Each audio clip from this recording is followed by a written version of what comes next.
Good day mga idol! Art Bonsai nagbabalik. Ito yung vlog natin ng number 6. So, tutuloy natin yung trabaho sa kanya, kung paano ko gagawin yung ugat at paano ko mag-ripat at kung anong medium ang ginagamit natin para mag-fast drainage yung tubig.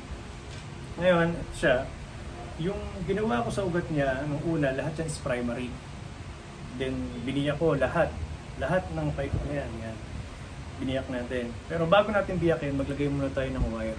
Ayan, kung nakita nyo yan. Tapos, nilagyan ko siya ng sa loob para mag-split. So matatawag na natin siyang secondary. Dati kasi, ginagawa ko sa puno, kapag gumagawa ko ng tapering, pinuputol ko siya, tapos nagpapasupling ng panibago. So nakikita natin sa ibang bansa, yung mga ginagawa nila, so marami tayong natutunan sa ginagawa ng mga ibang bansa, na pwede pala yun na split para magkaroon ng tapering at mabilisan. So ito, papakita ko sa inyo yung isang puno ko na 4 na taon na nakapasok, pero never kong nakita na natutulog ang tubig sa taas niya. Pagka dinidilig ko, hindi man lang nag-i-stack, bumababa kagad. So ito yun mga idol, tignan nyo mabuti.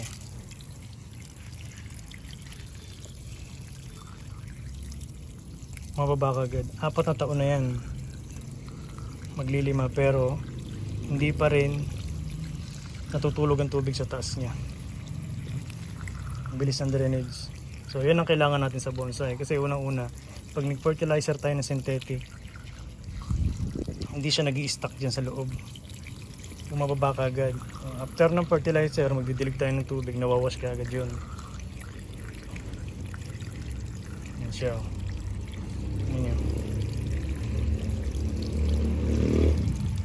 Ganda na ang drainage, di ba? Yan.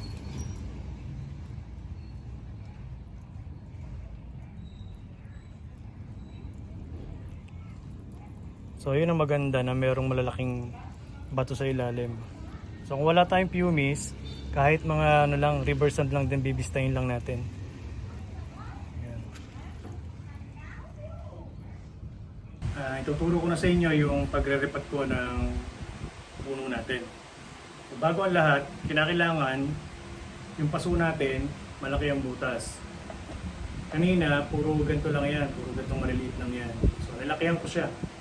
Nilakihan ko pa. Talagyan natin ng screen yan, ituturo ko sa inyo kung paano maglagay ng screen. Ito yung screen na ginagamit natin. So yan.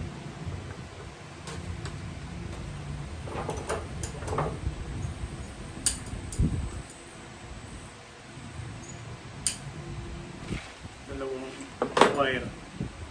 Check muna natin yung butas kung gaano kalaki. Tapos, yan. I-ano nyo lang siya ng paganyan. Yan. Pasi. Tapos, i-ano natin siya na ganito. Yan. Yan siya, yan.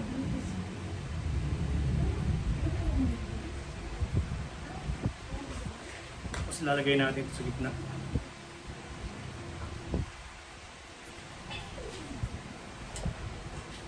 Ganun din yung isa.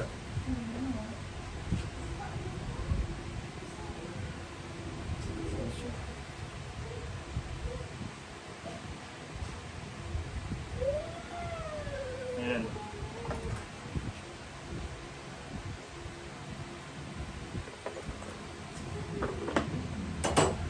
Tapos, ayan siya ngayon. Lalak lang natin sa ilalim. Nakatingin tayo sa loob habang dinitinan sa ilalim. So yun siya.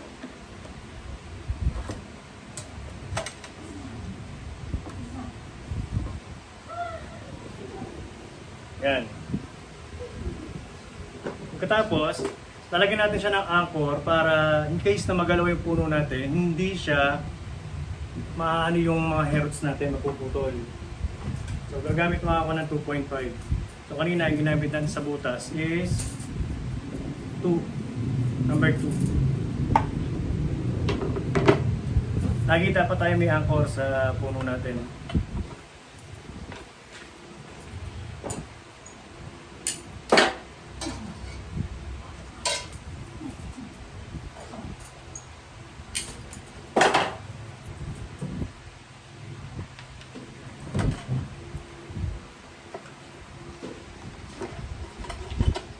siya. Lagyan natin sa ilalim. Ayan.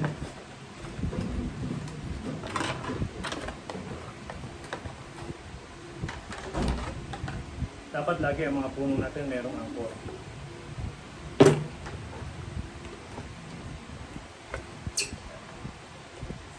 Pagkatapos nitong angkor na to, para maging maluwag yung pinakailalim ng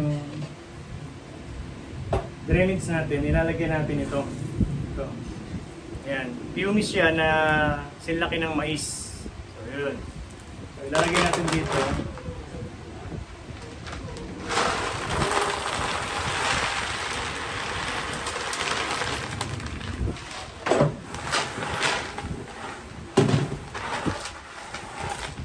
Sa taas ng paso na to, halos 1/8 yung nilagay ko na taas sa kanya.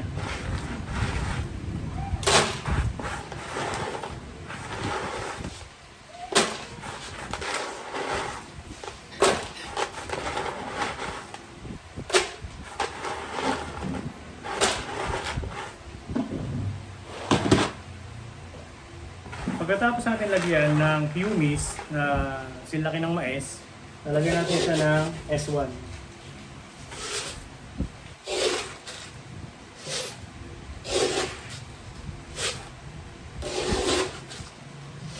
So ito yung S1. Nakukuha to sa ilog. Pero may nabibili tayo sa hardware. Yan. Sa hardware siya nabibili. Yan. Yan ang S1. Paper sand. Ang tawagin.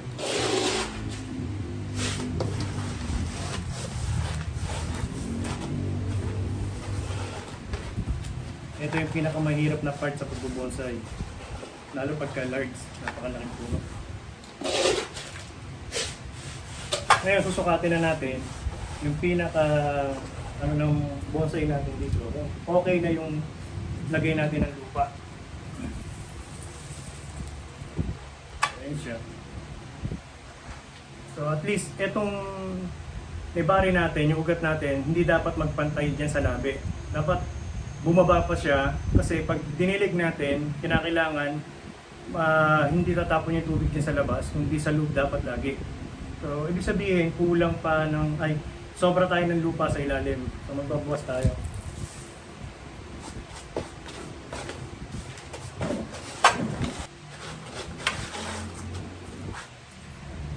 Yan, nabukasan natin. So, ayan na siya. Halos bumaba na talaga.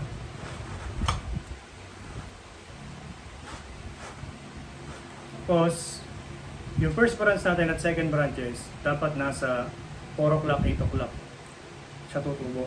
So, nakaganyan. Yan. Hindi siya dapat dito.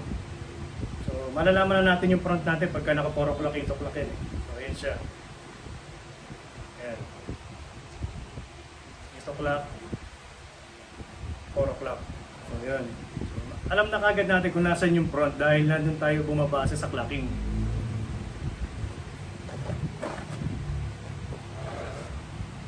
Tapos tignan natin yung mismong ano nito. Yung mismong flow niya papunta sa front. So, ayan. So, ito yung back.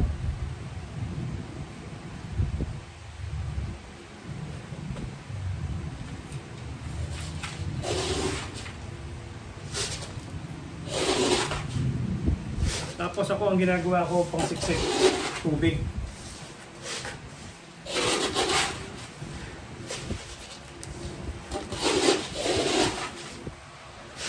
Para siksik na siksik.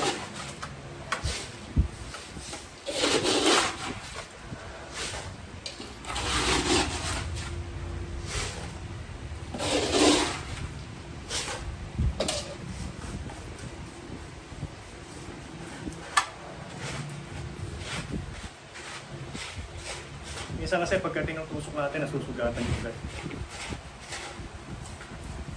Ang ginagawa ko, tubig ang pinasisiksik ko.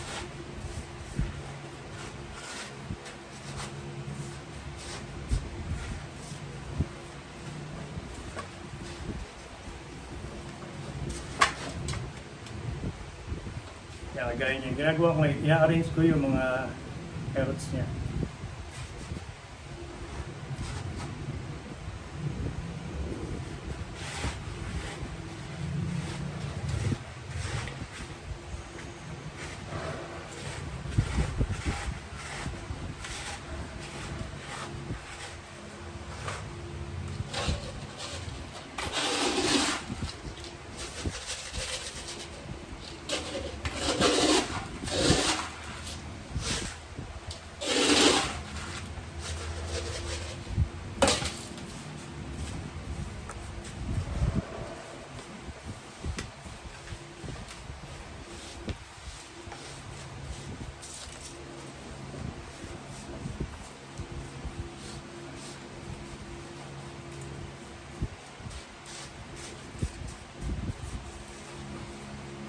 Ayun na siya. Ngayon, mapapansin nyo flat. Pantay sa ano. Pag ito, tinubigin natin, bababa yan. So, pag bumaba ngayon yan, yun yung pinaka-final niya. Kung meron mang lumubog ng sobra, magdadagdag tayo ng lupa, ay ng medium natin na S1, tsaka natin siya i-anchor. Kasi pagka ito, in-anchor kagad natin at siniksik natin ng lupa, ang mangyayari, gumagalaw yan. So, ito na yung ano, diligan natin siya.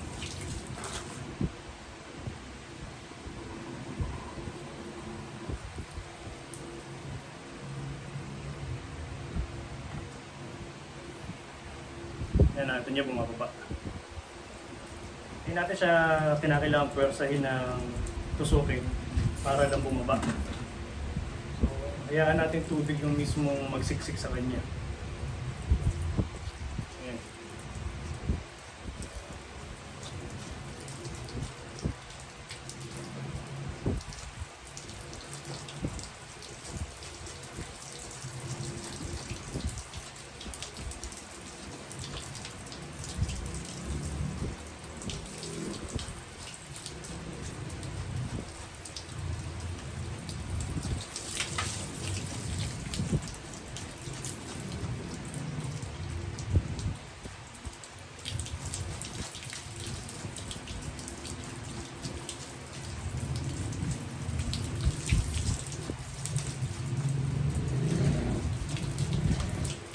Bumaba pa talaga, oh.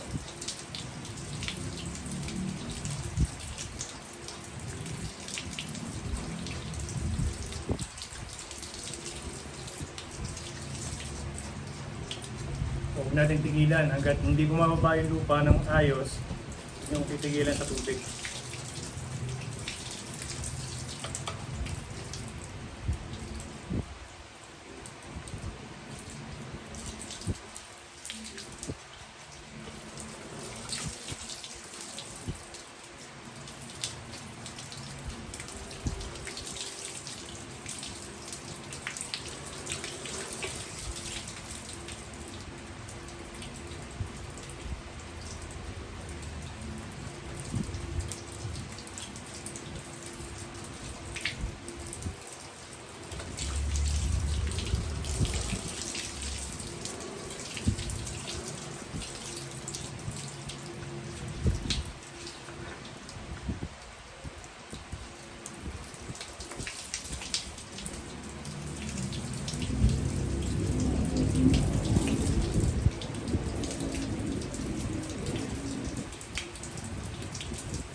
Ito ngayon. Kung papansin nyo, meron pa siyang space. Oh. So, yan yung pinakasakto. Tapos pag ginanto natin siya, nagano pa siya yung nagko-compress pa. Ayan, nagko-compress pa yan. Pero hindi na gano'ng lumulubog. Gawa nung nasiksik na siya ng lupa. Ay, ng tubig. Ayan. Pansin nyo, hindi siya nag-ano ng tubig. Oh. Hindi siya nag-i-stack ng tubig. Kasi gawa nung yung drainage natin, malaki yung butas, tapos meron tayong malalaking bato sa ilalim. Kung wala tayong fumes na makukuha, pwede naman tayong magsalandra o magbistay ng malalaking S1, malalaking bato. Basta yung ganun size, mas maganda. Kasi pagka malaki masyado, sobrang bigat na nun. So, ayan siya. After natin siksikin, saka tayo ay mag-a-anchor.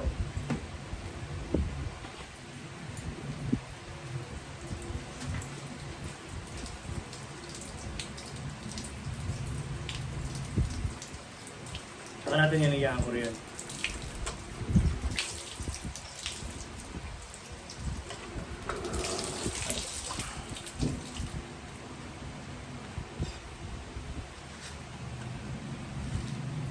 Mahaba masyado yung nagawa kong wire.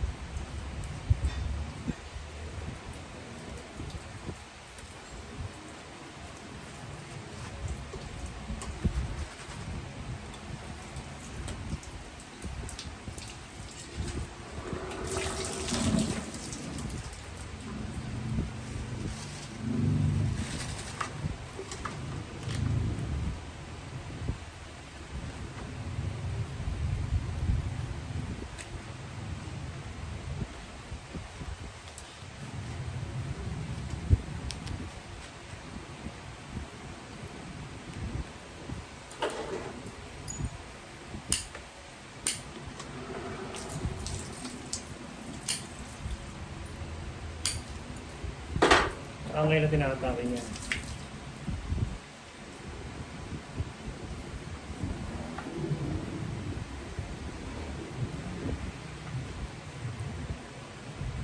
Kapihit, hatak. Twist ulit.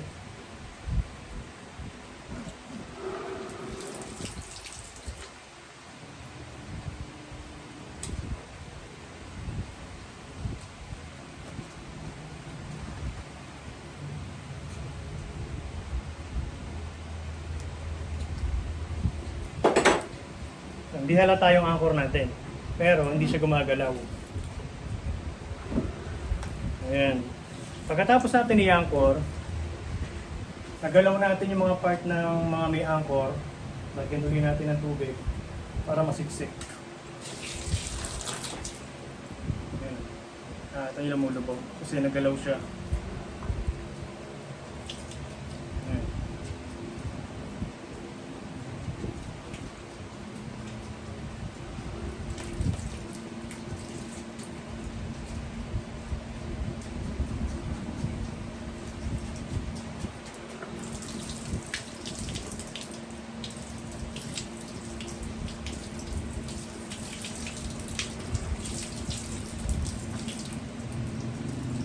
Ganda ng drainage. Kahit mag-apat na taon, 5 taon yan, hindi yan basta-basta mag-iimbak ng tubig. Hindi magkaklag ang ugat natin pagka ganyan. Basta yung S1 na bibili natin, lagi natin linisin kasi minsan yung nabibili may putik. Kaya kinakailangan talaga nililinis. Ito, 2 beses ko itong nilinis. Ayan.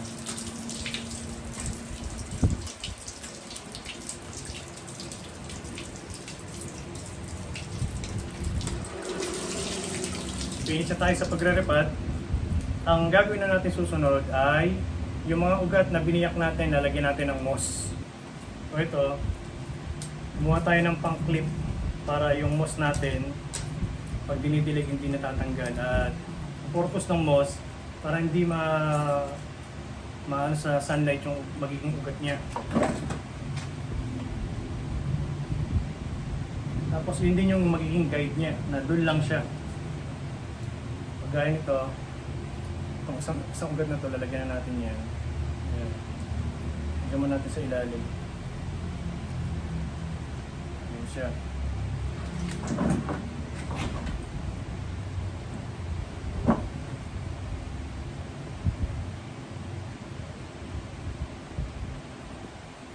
Kagandahan ng moss, pagka nag-ugat dyan, dyan lang siya pupunta dyan. Hindi siya iiwas, hindi siya lalayo.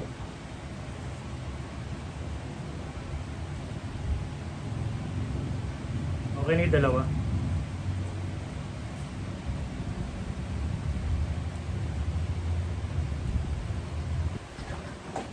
Ayan siya ngayon. Isa.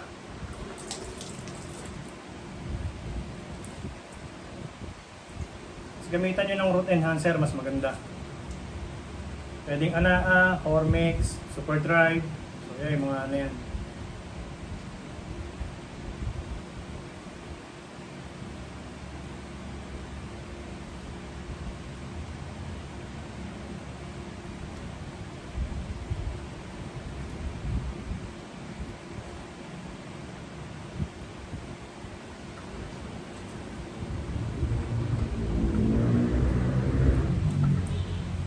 Kaya gaganda ang base natin kasi naasikasong mabuti.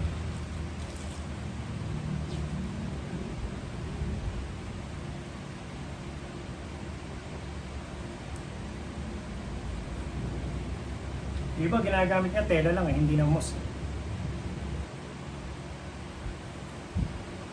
Siya. Mataas tong puno na to pag nangyari kasi ang laki ng base.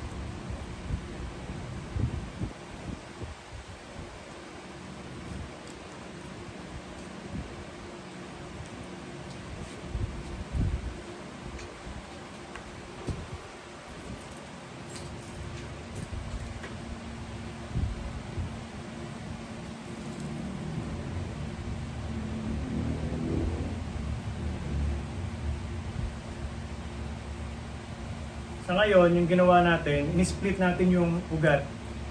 Pero pinagsama natin sa isang moss lang muna. Bubuhayin muna natin siya. Pagka buhay na yon, i-arrange natin yung ugat na dalawa na yan, yung secondary. Tsaka ngayon paghihiwalayin sa moss.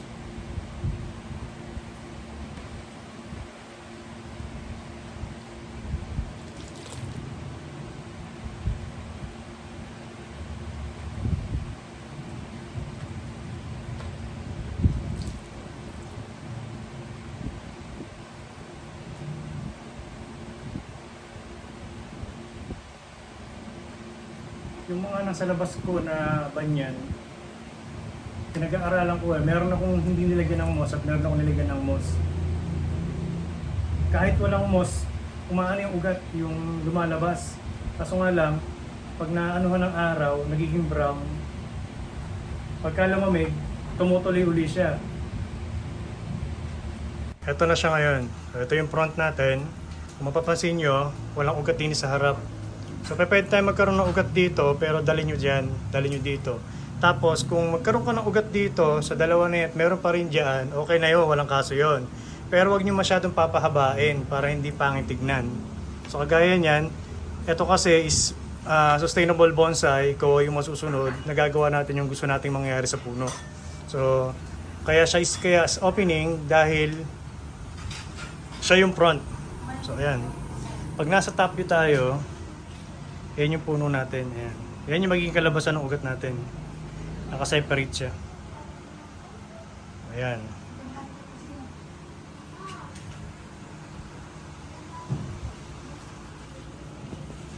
So natapos na natin mag-ripat. Ayan na siya ngayon. Maraming salamat mga idol sa panonood. Sana may natutunan kayo sa aking vlog. Thank you.